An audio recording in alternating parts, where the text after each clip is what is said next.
Bonjour, bienvenue dans cette vidéo et aujourd'hui nous allons parler de l'élément numéro un, en tout cas l'élément primordial que vous devez connaître lorsque vous faites du coaching scolaire. Donc c'est vrai que c'est un élément qui est très souvent oublié quand vous accompagnez un élève et même quand vous développez une activité. D'ailleurs, j'ai une petite histoire de deux personnes qui voulaient développer leur activité de coaching scolaire. La première qu'on va appeler Valérie, qui avait tous les outils, qui avait fait les meilleures écoles et puis qui avait les meilleures méthodologies et qui me racontait récemment qu'elle n'arrivait pas à avoir des résultats dans ses accompagnements. Donc elle y mettait tout son cœur et toute sa bienveillance. Et donc, elle ne comprenait pas pourquoi elle n'y arrivait pas, malgré sa formation, malgré ses outils. Voilà. Donc ça, c'est ce qu'on va voir. Et aussi, Valérie a un point commun avec Sabrina. Donc bon, j'ai changé les noms pour garder l'anonymat. Sabrina qui avait, elle aussi, absolument tout. Elle avait la méthodologie pour accompagner les jeunes. Elle a toujours, bien entendu, elle a un réseau de dingue pour justement faire connaître ses services. Et là, elle n'avait pas de clients, ou en fait très peu. Elle avait un mal de chien à littéralement développer son réseau, de se faire connaître, malgré tout ce qu'elle avait. Voilà. Alors, quel est le point commun entre Sabrina et Valérie? C'est cet élément essentiel que l'on va voir aujourd'hui dans cette vidéo et c'est ce qu'on va découvrir. Allez, je vous laisse pas plus attendre, on y va tout de suite. C'est parti. Voilà, alors cet élément qui est très important, c'est cet état d'esprit. Absolument tout est une question d'état d'esprit. Alors, avant d'aller plus loin, avant de voir la petite histoire de Sabrina et de Valérie, tout simplement, je vais vous faire un petit résumé de comment ça se passe. Alors, en fait, vous avez votre perception. La perception que vous avez détermine votre motivation. Et donc, votre motivation, bien entendu, votre performance et donc vos résultats. Donc, si par là, vous avez, bien entendu, donc votre perception dépend de vos croyances, bien entendu. Et si vous avez une croyance négative, ou si vous avez des croyances qu'on appelle limitantes, c'est vrai que tout le monde, heureusement, on a des croyances. Le problème, c'est pas les croyances, c'est est-ce que les croyances vous aident ou vous limitent. Et donc, évidemment, si vous avez des croyances limitantes, vous avez une perception qui est quelque part limitée, en tout cas qui vous gêne, et donc vous avez une baisse de motivation. Et donc, ça se reflète sur vos performances et donc sur vos résultats. Voilà. Donc, c'est vrai que ce petit schéma ici résume quelque part un petit peu le comportement humain. C'est ce qui fait d'ailleurs la différence entre ceux qui y arrivent et ceux qui n'y arrivent pas. Donc, voilà. Alors, c'est vrai que on pourrait se dire, quand vous voyez des gens qui ont des comportements illogiques, sachez que le comportement humain respecte rarement la logique. Alors, on en revient à Valérie et Sabrina. Et donc, imaginons que vous accompagnez un jeune. Qu'est-ce qui se passe chez le jeune? Si le jeune que vous accompagnez a une croyance de je suis nul, alors en général, c'est ce qui se passe. La croyance la plus répandue dans la difficulté des jeunes que vous accompagnez, en tout cas qui ont des difficultés scolaires, et d'ailleurs dans votre coaching scolaire, c'est fait pour ça. Très souvent, vous avez un jeune qui va avoir, je suis nul. On va prendre cette hypothèse-là. Donc, je suis nul, donc ça brise par j'y arriverai pas, je n'aime pas l'école, etc., etc. Donc évidemment, si la croyance du jeune ici est extrêmement négative, et donc sa motivation pour travailler sera extrêmement faible. Donc, évidemment, il va pas fournir le travail nécessaire. Donc, ses résultats, donc sa scolarité, sera évidemment mauvaise, voire médiocre. Donc sa performance sera médiocre. Hein. Donc ça se symbolise visuellement, on va dire, pour les parents et pour les enseignants, et bien que l'enfant n'a pas de motivation, il fournit peu de travail et une mauvaise scolarité. Oui, c'est logique, hein, vu que cette croyance de base de je suis nul entraîne peu de motivation. Sachez que en fait le cerveau fuit la douleur et va vers le plaisir. Donc évidemment, lorsque l'enfant ou le jeune a une perception négative de ses performances, il y a une souffrance qui se manifeste et donc évidemment, c'est un cercle vicieux, c'est-à-dire que l'enfant sera de moins en moins amené à travailler et donc la résultante évidemment est une mauvaise scolarité. Vous voyez, c'est un cercle vicieux. Voilà, donc il n'y a pas de dysfonctionnement.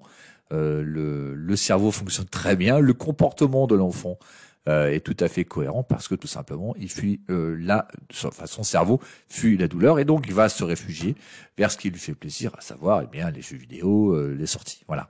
Alors évidemment, hein, en expliquant ça, c'est pas une excuse, hein, c'est vraiment une connaissance du comportement d'un jeune en situation d'échec. Et ça, tout ça, ce que vous voyez là, évidemment, les performances, ce sont des symptômes. La cause racine, vous savez, dans cette chaîne, hein, vous m'entendez souvent parler de symptômes et de causes racines. Les symptômes, c'est ça, c'est ce que voient d'ailleurs les parents. Mais la cause racine, c'est celle-ci.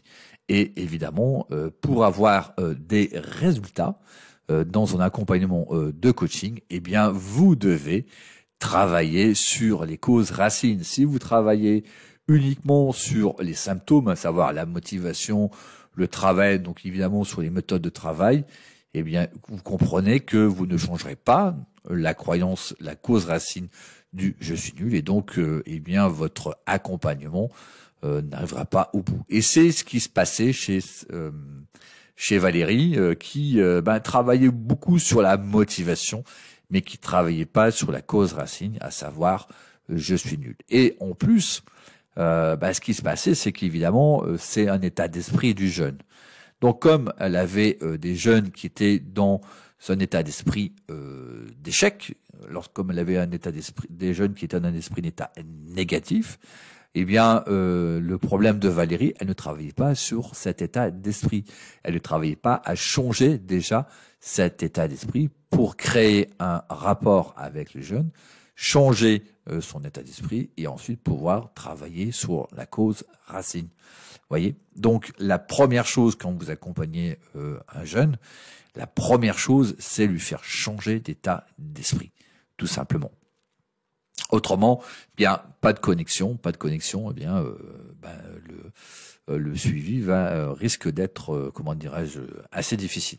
Alors vous me direz, mais comment modifier l'état d'esprit du jeune ? Tout simplement en l'impliquant dans le processus d'accompagnement et ensuite évidemment l'amener à se découvrir.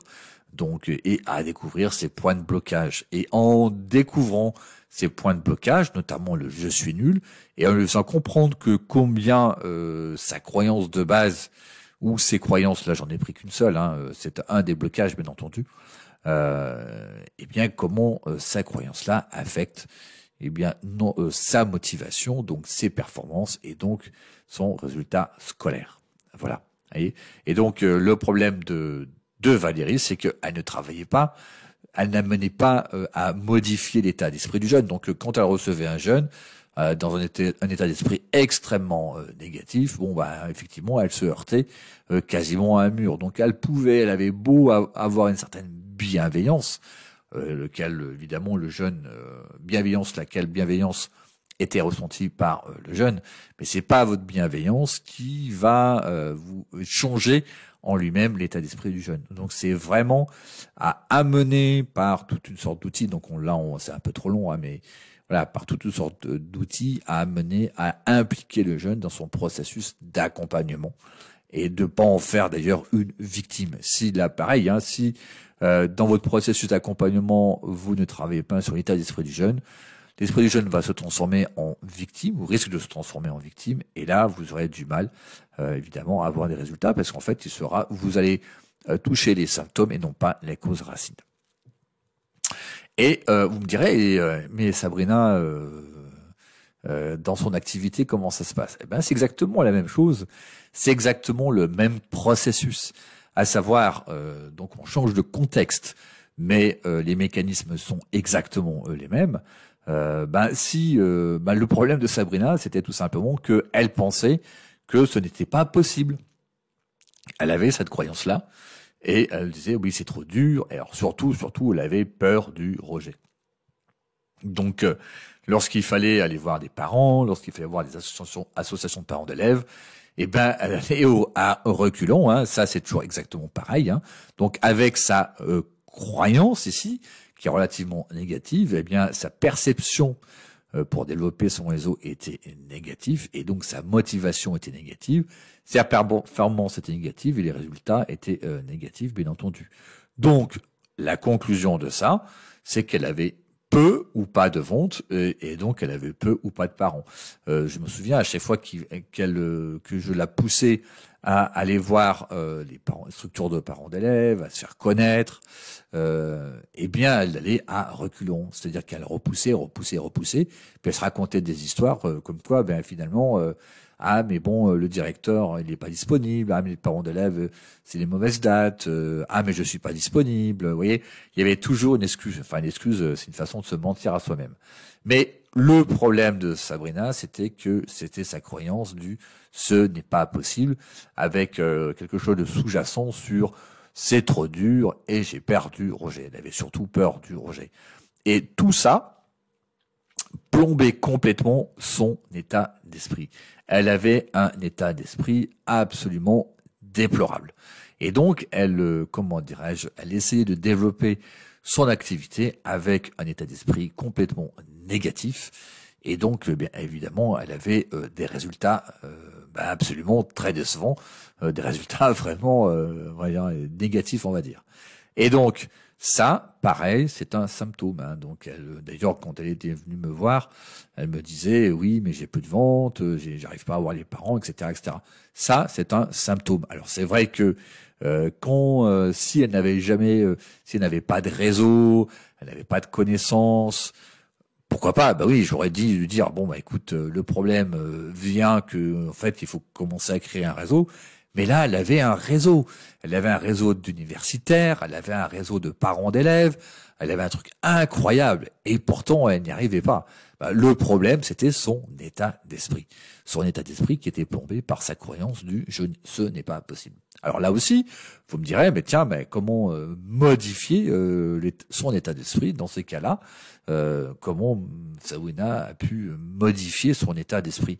Bien, tout simplement penser que vous êtes dans une situation d'apprentissage. Plutôt que de dire mais j'y arrive pas, c'est dans l'apprentissage, il est totalement normal d'essayer, d'avoir des erreurs, hein, et donc d'avoir des résultats qui sont pas forcément à la hauteur de ce qu'on attend.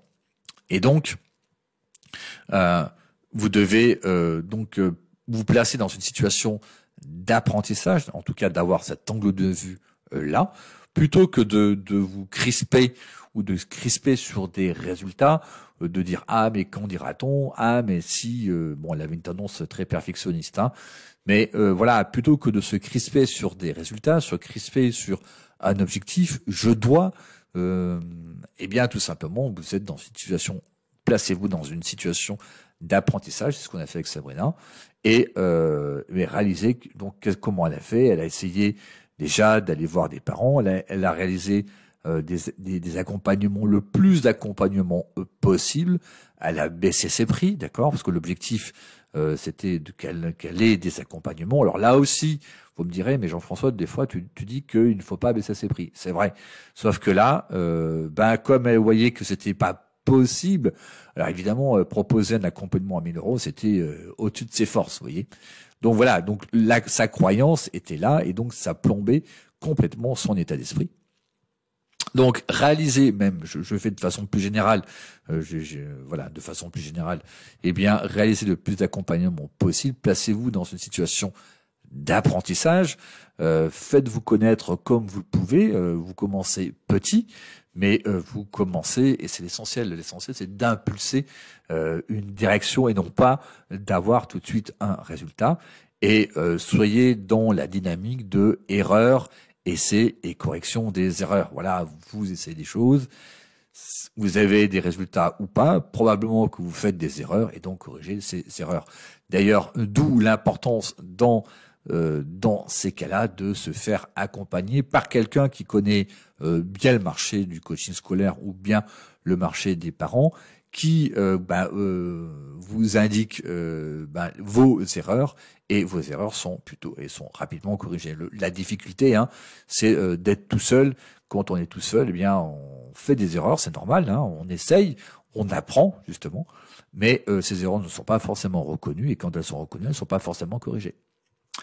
Voilà, donc c'est tout pour cette vidéo. Donc pensez à une chose, à nourrir l'état d'esprit de façon générale. L'état d'esprit dépend de vos croyances, les croyances que vous nourrissez. Et pareil, quand vous accompagnez un jeune, eh bien, dans quel état d'esprit est le jeune? Sachez que quand un jeune, je le dis souvent, n'est jamais en soi motivé à être accompagné en coaching scolaire parce que, eh bien, il est là parce que ses parents vous ont connu ou vous connaissent et ou connaissent le coaching scolaire et donc ont proposé vos services. Mais jamais un jeune va vous dire, voilà, maman, papa, j'ai besoin de coaching scolaire. Sauf peut-être éventuellement dans un cas, mais pour moi, c'est pas vraiment du coaching scolaire, c'est dans l'orientation, du coaching d'orientation. Ça, c'est autre chose. Ça peut être aussi à la demande du jeune. Pour pour s'orienter, pour aider à s'orienter. Mais voilà, si on se place purement dans du coaching scolaire de transformation, c'est rare, ou même pédagogique, c'est rarement, voire même jamais, une demande du jeune. Donc veillez bien à l'état d'esprit dans lequel se présente le jeune. Si l'état d'esprit du jeune est plutôt négatif, eh bien commencez toujours par changer. Avant de dérouler vos outils, d'accord, veillez et commencez votre premier boulot, c'est de modifier, de changer l'état d'esprit du jeune pour un état d'esprit beaucoup plus positif en l'impliquant dans l'accompagnement, en créant une connexion. Et puis dans votre développement de votre activité, bien là aussi, pensez, veillez toujours à nourrir, on va dire, votre état d'esprit pour qu'il soit le plus, on va dire, fructueux. Alors j'aime pas le terme positif, mais que votre état d'esprit soit le plus aidant possible, tout en sachant qu'on est aussi humain, donc on peut pas avoir un état d'esprit toujours dans le haut. Des fois, il est plutôt dans le bas. Des fois, on a des déceptions. Des fois, on fait des conférences. On rencontre des parents et puis ça donne pas forcément des résultats. Mais pensez quand même, malgré tout, à vous inscrire dans une forme de processus d'apprentissage, de développement. Et cet angle de vue va vous permettre justement de nourrir un état d'esprit plutôt positif, en tout cas aidant. Voilà, donc c'est tout pour cette vidéo. J'espère que vous avez aimé. Abonnez-vous à la chaîne. Un pouce, un like si vous avez aimé. Et je vous dis à très bientôt. Ciao!